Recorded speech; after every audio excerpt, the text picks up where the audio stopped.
네, 안녕하세요. 구독자님들 반갑습니다. 오목입니다. 두 번째 시간으로 아나베티스 이야기 여러분과 또 나누게 되었습니다. 오늘 여러분과 이 아나베티스트의 출발에 대한 이야기를 좀 살펴보려고 합니다. 아나베티스트가 어떻게 출발했고 또 그들은 무엇에 저항했는지에 대해서 여러분과 함께 이야기를 풀어보도록 하겠습니다. 먼저 우리가 아나베티스트의 뿌리가 어디에 있는지를 좀 살펴볼 필요가 있겠습니다. 이 아나베티스트도 종교개혁의 한 흐름입니다. 사실 우리는 종교개혁하면 가장 많이 떠올리는 게 루터, 깔뱅, 찌빙글리, 영국 국교회 요 정도일 것입니다. 그러나 아나베티스트도 아주 중요한 종교개혁의 한 흐름이었다는 것을 아는 사람은 많지 않은 것 같습니다. 16세기 지형에서 일어났던 그 종교개혁과 관련된 다양한 흐름들을 우리가 좀 구분하기 위해서 이것을 달리 좀 표현할 필요가 있겠습니다. 우리가 흔히 잘 알고 있는 루터나 깔뱅, 또 쯔빙글리 등은 우리가 주류 종교개혁이라고 표현할 수 있습니다. 또 다르게 표현해 본다면 세속 정치인들의 후원을 받고 성취한 종교개혁이라는 의미에서 관료 후원적 종교개혁이라고 표현할 수 있습니다. 이러한 주류 종교개혁은 세속 정치인들의 그 후원을 입었기 때문에 기본적으로 정치와 종교 그리고 국가와 교회의 일치를 추구할 수밖에 없었다는 그런 태생적 한계를 지니고 있었습니다. 두 번째 흐름이 바로 아나베티스트인데, 아나베티스트는 우리가 급진적 종교개혁이라고 표현할 수 있습니다. 이들은 중세 1000년 동안 로마 카톨릭 교회의 전통이었던 유아 베티즘을 성경적이지 못한 것으로 여겼습니다. 이들이 추구했던 교회는 타의에 의해서가 아니라 스스로 공동체 안에서 믿음을 고백하고 또 공동체를 통해서 자신의 그 신앙을 서로가 검증하는 그러한 사람들로 구성된 공동체라고 교회를 이해했습니다. 한국에서는 아나베티스트를 제세례파, 제침례파 이렇게 표현하기도 하지만 최근에는 그냥 아나베티스트라고 많이들 이렇게 호칭하고 있습니다. 마지막 종교개혁의 흐름은 로마 카톨릭 교회에서 자체적인 그 개혁의 흐름이었는데요. 우리가 그것을 반종교개혁이라고 표현할 수 있습니다. 이 흐름은 프로테스탄트의 종교개혁에 대한 로마 카톨릭 교회의 대응이자 반작용이었습니다. 로마 카톨릭 교회 내부에서도 당시에 이 교회의 어떤 구조적인 부패라든지 성직자들의 그런 일탈, 부도덕에 대한 좀 문제의식을 갖고 염려하는 사람들이 그 내부에도 있었습니다. 바로 이들을 중심으로 시작된 흐름이라고 보시면 되겠습니다. 이 반종교개혁 흐름에서 아주 의미 있는 종교회의가 있는데요. 바로 여러분이 교회사를 좀 공부해 보신 분들은 좀 접해 보셨던 그 종교회의일 수 있습니다. 트렌트 종교회의가 있습니다. 이 세 차례에 걸쳐서 트렌트 종교회의가 열렸는데, 이 트렌트 종교회의에서는 바로 이 중세 로마 카톨릭 그 교회의 신학을 재확인하면서 동시에 프로테스탄트의 종교개혁의 불법성을 부각시키고 또 앞으로 이 로마 카톨릭 교회의 성직자들의 그런 도덕성을 회복하자, 이런 방향을 제시하게 됩니다. 제가 간략하게 이 세 가지 종교개혁의 흐름을 한번 개관해 드렸습니다. 어렵지 않으셨죠? 네. 이제 왜 아나베티스트가 급진적 종교개혁이라고 불렸는지 그 부분을 조금 우리가 좀 살펴보면 좋겠습니다. 우리가 급진적이라고 표현하는 그 단어는 영어 단어로 우리 레디컬이라고 표현하죠. 근데 이 레디컬이라는 그 단어는 이 루트라는 뿌리라는 그 단어와 어원을 같이 합니다. 다시 말하면 이 급진적이라는 것은 뿌리로 돌아가자, 이런 의미를 담고 있는 것이죠. 이 급진적인 종교개혁, 즉 아나베티스트는 성경으로부터 출발해서 자신들 신앙의 뿌리를 회복하고자 했던 그런 흐름이었습니다. 이런 측면에서 보자면 아나베티스트에게 개혁의 핵심은 다른 어떤 것이 아니라 신약 성서적 교회의 회복이었던 것이죠. 구체적으로 보자면 아나베티스트는 성서적 교회의 회복, 또 예수를 따르는 철저한 제자도의 회복을 강조했습니다. 바로 이 점이 아나베티스트가 급진적 개혁 흐름임을 보여주는 대목인 것이죠. 주류 종교개혁 진영이 개혁이라는 개념을 전제로 해서 이 로마 카톨릭 교회를 개혁의 대상으로 삼았다면, 바로 아나베티스트는 보다 근원적인 개념을 전제로 해서 신약 성서에 제시되어 있는 교회를 회복해서 그 16세기에 재현해 보고자 했던 사람들이었다라고 우리가 볼 수 있습니다. 이 아나베티스트라는 이름이 궁금하셨죠? 아나베티스트는 아나, ANA라는 접두어와 베티스트가 합쳐진 단어입니다. 이 아나라는 접두어는 다시, 어게인의 의미가 있습니다. 다시 말하면 아나베티스트는 다시 베티즘을 받는 사람들이라고 우리가 이해할 수 있습니다.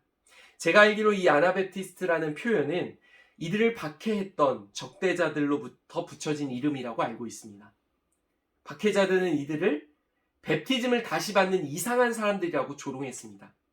바로 그 조롱의 표현이 아나베티스트였던 것이죠. 하지만 이 표현이 오늘날 이들을 지칭하는 영광스러운 표현이 되었습니다. 이들이 왜 다시 베티즘을 받으려 했을까요? 그 물음이 바로 오늘의 주제인 그들이 무엇에 저항했는가라는 질문과 연결되는 부분입니다. 초기 아나베티스트는 찌빙글리와 함께 성경 공부를 하던 모임에서 출발했습니다. 그러니까 다시 말하면 찌빙글리의 제자들이 바로 아나베티스트의 선구자들이었던 것이죠.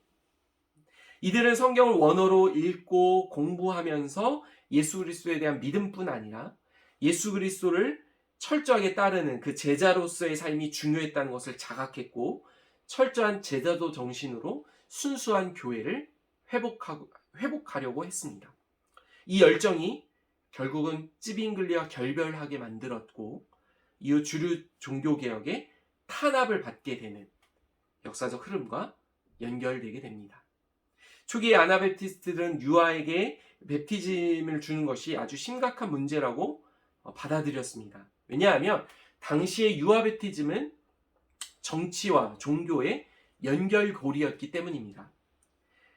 16세기 그 당시에는요, 어린아이가 출생을 하면 그 지역을 관장하는 행정관청에 호적 신고를 하고 동시에 그 행정관청에 소속되어 있는 그 관할하에 있는 교구교회에서 유아 베티즘을 받았습니다.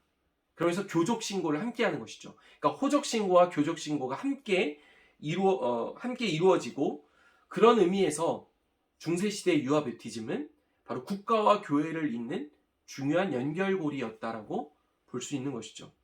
유아 베티즘을 통해서 이 교적 신고가 된 사람들은 자연스럽게 교인이 되는 것입니다. 국가교회의 교인이 되는 것이죠. 그러니까 국가의 시민이 곧 교인이었던 것입니다. 시민과 교회가 하나였던 것이죠. 국가와 교회는 하나의 거대한 시스템을 공유하고 있었던 것입니다. 이에 대해서 이 로마 카톨릭과 또 주류 종교개혁 흐름은 같은 어떤 정서를 가지고 있었습니다. 아나베티스가 바로 이 점에 도전했던 것입니다. 예수께서 세우신 교회 위에 국가가 있을 수 없고 세속 권력이 지배하는 국가 위에 교회가 있을 수 없다라고 본 것이죠. 제가 말씀드린 이 부분 아주 중요한 부분입니다. 이들은 이것을 연결하는 그 연결고리였던 유아 베티즘을 인정하지 않았고 성인이 된 후에 자신이 스스로 입술로 믿음을 고백하고 그 공동체 회중과 함께 자신의 믿음을 고백하는 그러한 베티즘만을 성경적인 베티즘이라고 인정했던 것이죠. 또한 그런 베티즘을 받은 신자만이 바로 교회의 신자가 될 수 있다라고 믿었습니다. 즉 국가교회에 소속된 태생적 교인을 그들은 거부했고 신자의 베티즘을 받은 사람들과 이를 바탕으로 신자의 교회만을 인정했던 것입니다. 우리가 오늘날 이야기하는 그 정교 분리의 입장이 바로 초기 아나베티스트에게 있었던 것이죠. 국가교회를 거부하고 신자의 교회를 인정하는 아나베티스트의 그 입장이 단순히 교회론에서만 머물렀던 것은 아닙니다. 그들의 삶, 어떤 신앙, 그런 목회, 공동체 이런 전반에 걸쳐서 바로 이 입장이 나타나게 됩니다. 다시 말하면 세속 권력과 교회의 밀월 관계에서 비롯된 당시의 사회적 문제들에 대해서 이 아나베티스트들은 아주 단호한 입장을 가지고 있었습니다. 또한 복음에 대한 새로운 이해를 바탕으로 오늘날 우리가 국가주의라고 부르는 부분에 대해서도 아주 강력하게 저항했습니다. 이를테면 국가를 위한 전쟁이라든지 혹은 국가가 갖고 있는 그 공권력으로 인한 폭력 행사에 대해서도 이들은 단호하게 반대했습니다. 이뿐 아니라 로마 카톨릭이 가지고 있었던 교회주의에 대해서도 이들은 저항하면서 이 복음 안에서 평등하고 자유로운 공동체를 추구했습니다. 바로 이 점이 아나베티스트가 저항했던 지점이었고 또 그들이 받아야 했던 엄청난 박해의 원인이 되기도 했습니다. 16세기 지형에서 국가교회를 거부한다는 것은 사실은 엄청난 것이었습니다. 그들이 지불해야 될 대가는 사실 너무나 큰 것이었습니다. 당시 유럽의 국가교회는 아나베티스의 입장을 이 반종교적 이단 행위로 규정했고 또 이들이 국법을 어기는 것이라고 간주했습니다. 그렇기 때문에 아나베티스 신자는 수많은 시간 동안 떠돌며 살아야 됐고 수많은 핍박과 박해의 피해자가 될 수밖에 없었습니다. 아나베티스트 공동체는 이런 핍박 속에서 자신들만의 고백과 실천, 복음을 통전적으로 살아내려는 삶을 이어나갔습니다.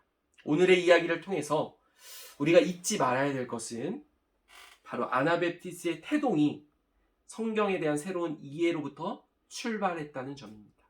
그들이 저항했던 것도 사실 그 기준이 성경이었다는 사실 우리가 잊지 말아야겠습니다.